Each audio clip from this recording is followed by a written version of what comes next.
Welcome back to Hollywood Exposed.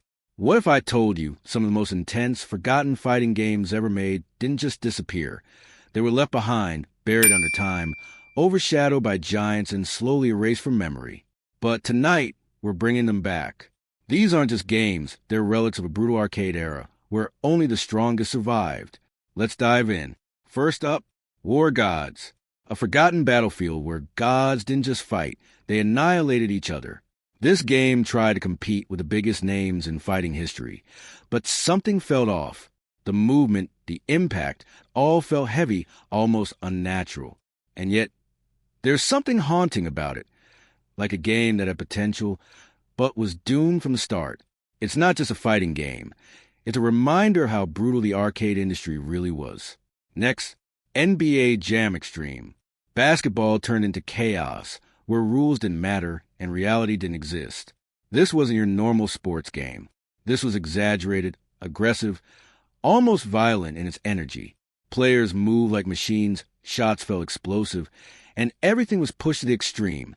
It's fun, but there's an eerie feeling beneath it, like the game is constantly on the edge of breaking apart. Moving on to Red Earth, a world of monsters, magic, and a fighting system way ahead of its time. This one feels different immediately. Dark fantasy elements, strange creatures, and a progression system that didn't belong in a traditional fighter. It was unique, maybe too unique, and that's exactly why it faded away. But looking back now, it feels like something that was never fully understood, a hidden gem lost in the shadows. Next, Street Fighter III, New Generation. A bold evolution that almost destroyed a legendary franchise. This game took risks. New characters, new mechanics, a completely different feel. And for many fans, it was too much. It didn't feel like Street Fighter anymore. But over time, something changed. People started to realize this wasn't a mistake. It was ahead of its time.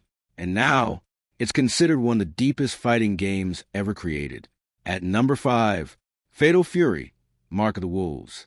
A masterpiece that arrived too late to be saved. This game had everything. Smooth gameplay, incredible visuals, unforgettable characters. But timing destroyed it. The arcade era was dying, and this game became one of its final victims.